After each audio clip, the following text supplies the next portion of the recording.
Welcome everybody, my name's Alison Younger and we are at Old Leckie Farm in central Scotland for the Go Rural Lambathon today. Having a couple of problems there with our Zoom screen, so we had to finish our broadcast and then come back on, so we'll just give folk a couple of minutes to catch up.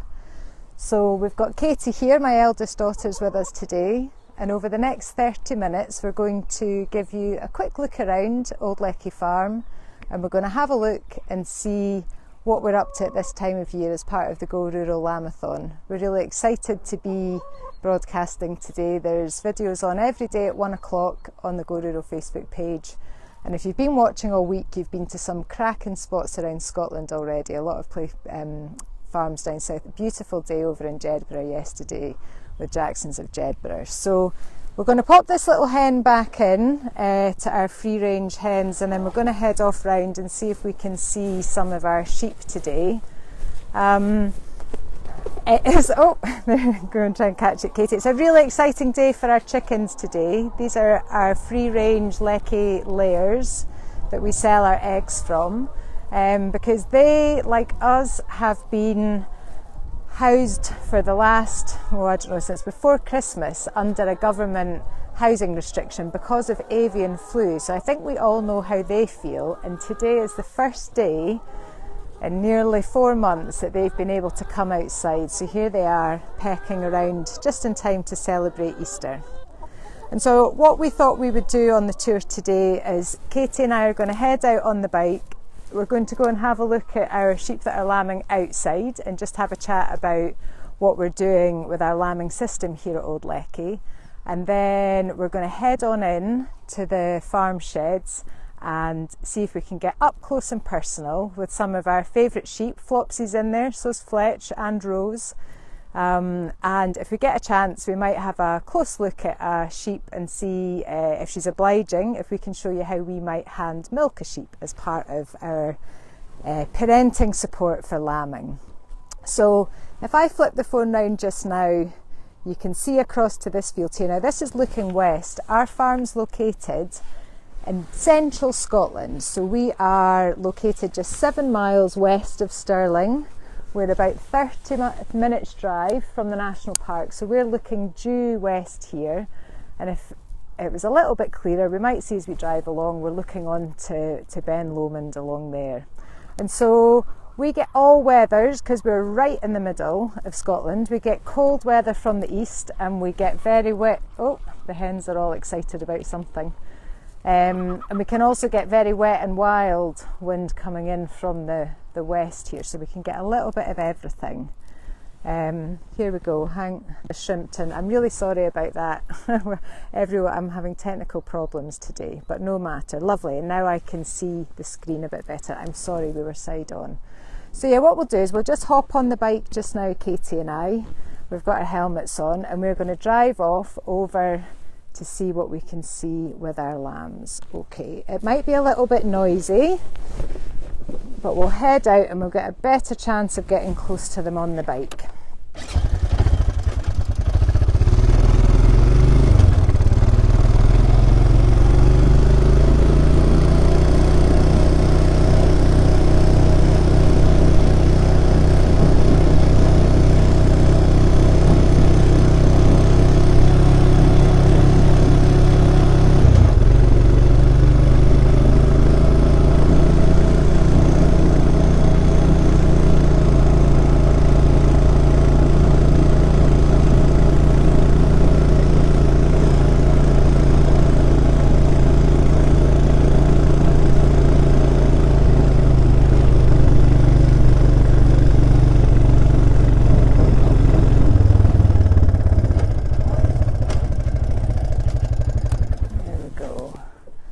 Brilliant, lovely. Right, we're back here. So Old Leckie Farm is fairly averagely small Scottish mixed livestock farm. So we are lambing at the moment about 450 sheep. We also rear beef cattle. We've got our laying hens that you met on their side earlier on, and we also have some outdoor pigs. We might clock them on the way back to the shed a little bit later. Jill Bowers says the avian influenza prevention is still in place. It's not, Jill. It finished at 1 minute past midnight as far as I know, and I've had confirmation emails, so the birds can go out today, but we have enhanced biosecurity around the shed still. So we do a little bit of a mixture here of both inside lambing and outside lambing. And what we have here is our pedigree flock of clean ewes, which are initially a Welsh breed. And we like them because they're very easy mothers. They generally have 2 lambs, they generally have good milk, and they generally look after their lambs very well. And so what we do is we scan them at the end of January to find out what the sheep are expecting, and then we manage them in different groups, whether they're having twins or triplets or singles. And we bring them in to these fields that are closest to the sheds, ready for them to have their lambs. Now, in this part of Scotland, what we're trying to do is wait for the grass to grow before we have our lambing. So we were really supposed to start lambing in earnest from about today, but it's been a busy week. The lambs didn't get that message and they have started arriving very soon. So we'll do a little bit of a drive around and you can see some of the ones that have been born in here already. They'll be about a week old. Anything from a few days to a week old, and when we get into the sheds we'll see some that are a little bit younger. So our family farm here, we're very lucky. Here's Katie and I again.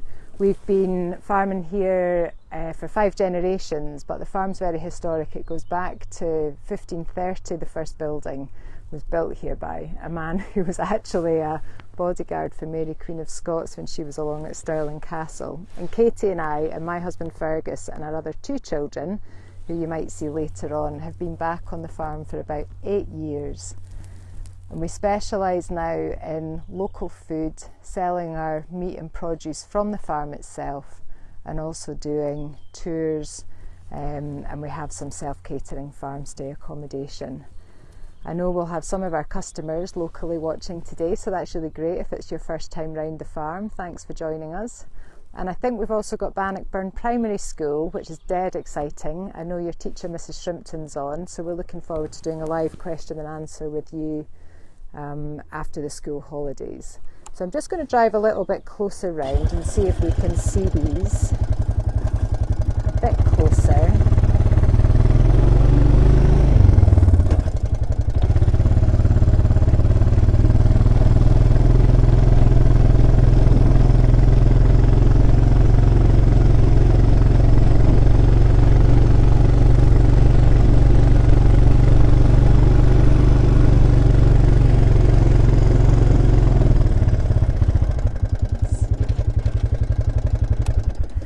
So what we find in this field is quite often, because we're looking west at the moment, the sheep will congregate at this end because it just tucks them away out of the wind and the rain. Today's a lovely day, it's a little bit cold. The grass has just about started growing, and we're out at the moment at what time, Katie? We're up about sort of 5:30, out for 6 o'clock checking the sheds, and then over the day we're continually driving round our fields, just keeping an eye on everything. We will generally let the sheep get on and have their own lambs, and we only intervene if they absolutely need us to. So I don't know, maybe Katie, can you demonstrate how a lamb's born? What shape is a lamb when it comes out? What's it doing? It's coming head first with its front leg. Give us a demo. Go on. Coming like this, and if it's coming the other way with its bum first or its back legs first, that's called breech. Yeah. And it's generally easier to lamb them if they're coming the right way. Yeah. So if they're coming the right way, these experienced mums will just pop them out, and then what we're really doing is checking that the lambs look well and that the mother's got plenty of milk, and we're only really jumping in if we see there's a bit of a problem. You want to hop on, Katie, and we'll drive our way up round to the shed. So we'll cruise round these ladies as we go, and then we'll find out what's happening. Just keep an eye.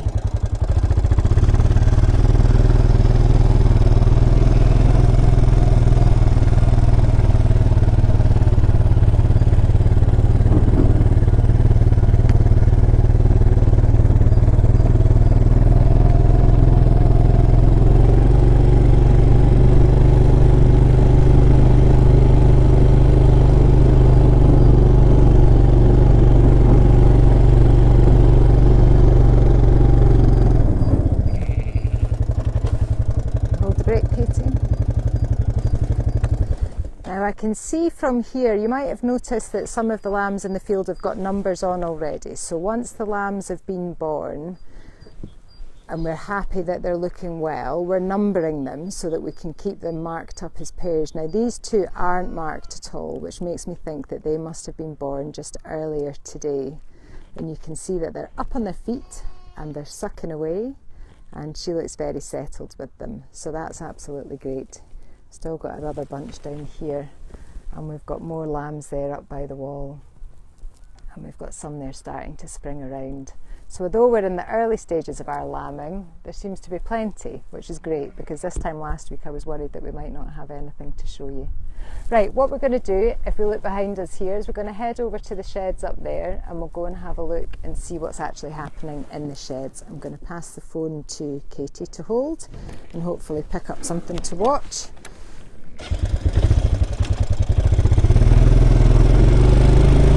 Watching where it's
all right. I'll flip you back onto me just now as we head in. I was hoping we might have seen some of our pigs at the moment as we came past there, but they're all hiding. If I point you down in that direction where that wall is and the trees, we've got lots of pigs in behind there, and I know that that's Heather Shrimpton's favourite on the farm, but we're not going to see them today. So we're going to head now into the shed. If you don't know exactly where we are, we're between Gargunnock and Kippen, which is just 7 miles west of Stirling. And if I flip you this way, you can see the views there up onto the Gargunnock Hills behind us. And we farm about 300 acres between the main road and the hill, and we run along the back road. If you've ever walked or have the chance to walk the old military back road from Gargunnock to Kippen, that will take you right through our farm, which is great. We've got really good visibility and we love having people along and around it. So we are just going to try and head our way into the actual lambing sheds. Now, I was saying before that we are keeping most of our mothers who are expecting 2 lambs outside, but in here alongside our cattle we've got all of the sheep that are expecting either 1 lamb or 3 lambs, and that's or 4. How many? Katie's telling me we've got 4. We've got one that's having quads. One that's having quads this year. She hasn't lambed yet, and the reason why that is we find that sheep really have only got good milk to rear 2 lambs, and so you might have a sheep that's got good milk initially for triplets, but after the triplets get a bit bigger and start needing more milk, then they inevitably end up getting one that's a little bit of a runt of the litter. So what we're doing in here in this first pen is we've got lots of sheep that are having single lambs, and then in our middle pen there, just behind where Katie is, we've got all of the sheep that are expecting triplets, and we have another pen of singles round the corner. And what we're trying to do is walk around and have a look at the bottoms of these ladies, and if we see that one's about to lamb, then we might try and adopt another lamb onto it, so that a triplet mum might end up at the end of the day with 2 lambs, and the single mothers also will have 2 lambs. And so between checking the fields and making sure everything's all right, we're in here regularly having a look. Our system one, if you've been watching earlier in the week, you might notice a little bit of a difference here. We've got different type of bedding or sort of flooring for these girls. We did a pilot last year with wood chips for cattle bedding, and that worked really well. And so we've got the sheep in at the moment onto wood chip, and then when they've had their lamb, we're bringing them into the pens here. This is a really good sign. You see how this lamb is stretching out there? It might give us a little bit of a shake, and that's a really good sign that that lamb's feeling good and fit and strong. And we've decided obviously it is looking good enough because we've done that orange dot right on its bottom to show it's a single, and this is lined up ready to go out later on this afternoon. So we'll walk along the pens and have a look and see who we can see. Sounds like Fergus is round the corner already. I'm going to climb over a pen to get onto our walkway at the back, and we'll go and have a look at Flopsy as we go. There's our triplets. So we've got a lot of lambs in here that were just born this morning. We met the pedigree cleans outside earlier. What we have in here is more of our commercial crosses that are called Texels. Again, they're generally good mothers, and we use a range of different tups across our ewes to give us a mix of lambs. Fergus's favourite tup at the moment is a Millennium Blue, which is a cross between a Beltex and a Bledimane, if anyone's interested in breed types. So here's a pen of triplets in here, all growing quite well at the moment, and Mum's very happy with them. This is Flopsy, by the way. If anyone's been to the farm before, you'll know Flopsy. She's a pet sheep. She's very happy. She was almost a superstar last year because she was booked to go to a wedding to deliver a ring. She's very friendly and she'll come for feed. So we'll walk around and see what we can see elsewhere in the shed. Here's Fergus coming in. Oh, let's go and have a look and see what Katie's doing down here. What have you got going on down here, Katie? Well, this is Rose, and she's very small. We lambed her for lunch, and her lamb hasn't been able to get a suck, and her teat is all the way back here. And I need to try and get this lamb onto it. So it's a bit hard because she's so small. So Rose here was a pet lamb that the children kept from a couple of years ago. Ellen, Katie's saying, her little sister decided to keep Rose.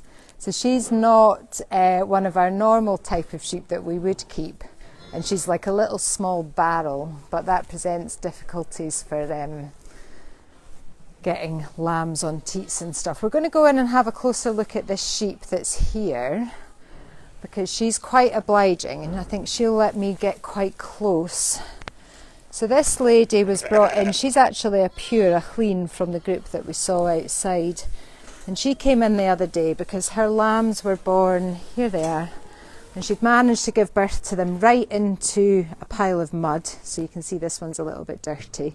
And then there was a sheep that came up and tried to rob them away from her, and one seemed to have a bit of a sore leg after that. Whether the other sheep had sort of stood on it in error, I don't know.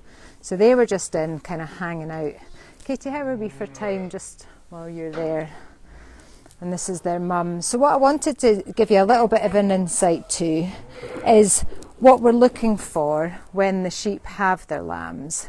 It's really important that we're seeing that the lambs are alive, first of all, when they come out, and then they want to get really good colostrum, which is the first milk that the mother produces, because that gives them lots of antibodies that keeps them going in that first few days of life. And ideally, they want to get that colostrum into them as soon as possible. So once we have the lambs born, if we think there's a problem or if we've got the sheep there, we're going to go and check and see that she's got plenty of milk. And so what we're looking for under here is that she's got a nice full teat there that's got good milk in it. So if I have a feel, I don't know if you can see this, it feels soft, it feels warm, and she's got one teat here and she's going to have another teat at the back. So she's got two there, which is why it gets a bit complicated if we've got triplets. And so what we can do if we want to check for milk is we come down and we squeeze, and then we're going to just bring that down into the teat and see what comes out. So let me see if I can catch some. Right, have you got something, Katie, I can use? Oh, there we go. Right, I'm going to pass this to Katie. Katie, can you come in? And then I'll see if I can get some milk from this sheep to show you. Oh, you all right, lady? Oh, don't step on the wee lammies. Here's my helpful assistant, Katie. All right, can you hold that under them so we can see? You all right? Yeah. So I'm just going to fill that in and bring it down. And can you see that in the cup, Katie? We've got her milk coming in there. And so a really quick check that we'll do when we've got the sheep in is that they've got good milk on both sides. And if for some reason they might only have one side that's got milk, then we might identify a lamb from that to be twinned on to another mother. And so what we've got in our cup now, if you can see, is some lovely milk from this lady. So that's one of the standard checks that we'll do in the shed as we come around and make sure our sheep are all right for that. Okay. Let me see. Do you like the use of the cup there? Our Go Rural cup. What else can we say about the sheep in there? Where's our newest lamb, Katie? Do you want to have a look? It's probably Rose's lamb. It is probably Rose's lamb. How did you get on feeding Rose's lamb earlier? Got on, but it's not very smart. Okay, and so what will we do if we can't get the lambs to suck on the mums? We will get them a bottle or we'll tube them. Okay. So with the tube we will either get milk from the mum, or we'll make up some fake colostrum, and we put that into a syringe, and then we put a tube down their throat and into their belly, and we just squirt the milk right down into their belly so that they have something in their stomach, so we know that they're going to be okay for the next couple of hours.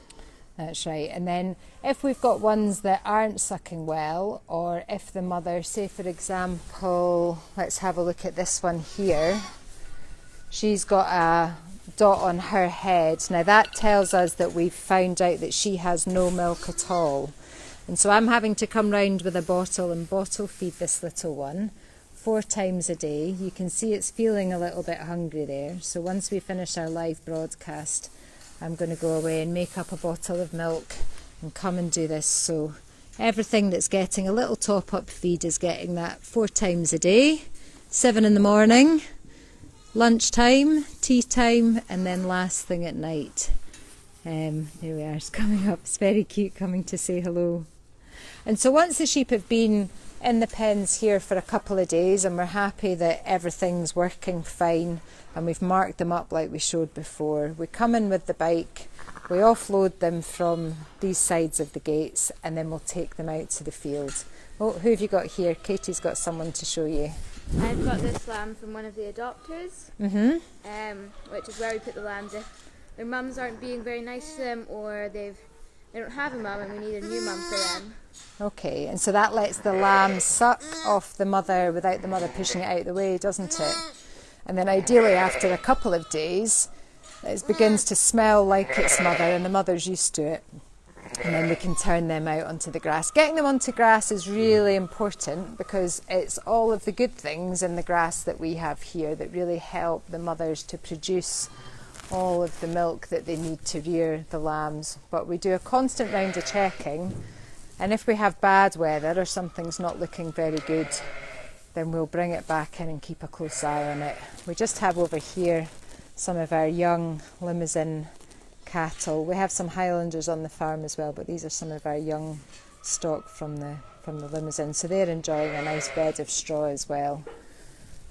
And so I think that's pretty much it for our tour around Old Leckie. We want to say hello to Fletch. Katie's saying Fletch is another friend of ours. She looks like a cloud at the moment. She's expecting triplets and she's absolutely huge. She's like a walking table when she gets up and going. But it's nice to have our old friends in. We don't have names for all of our sheep, just the ones that stand out sort of year on year for that. So I hope you've enjoyed watching a little bit of what's happening at Old Leckie Farm today. Tomorrow you're heading to the east, you're going up to Angus, to the farm experience at the Miller's Farm. They also run accommodation called the Hideaway Experience. That's going to be a fabulous tour. I do hope the weather stays good for you up there. I think we're back on Sunday the 18th when I'll have figured out my technical problems by then and how to film in landscape. So I'm sorry for kicking everyone off first thing, and I'm also sorry that we never managed to get the landscape filming going, but hopefully that's given you a good idea of what we've got going on. Thank you very much, and tune back in again. I think we're on Sunday the 18th of April, where we'll see some of these wee lambs out looking a bit bigger in the fields, hopefully. Okay, bye for now. Say goodbye, Katie.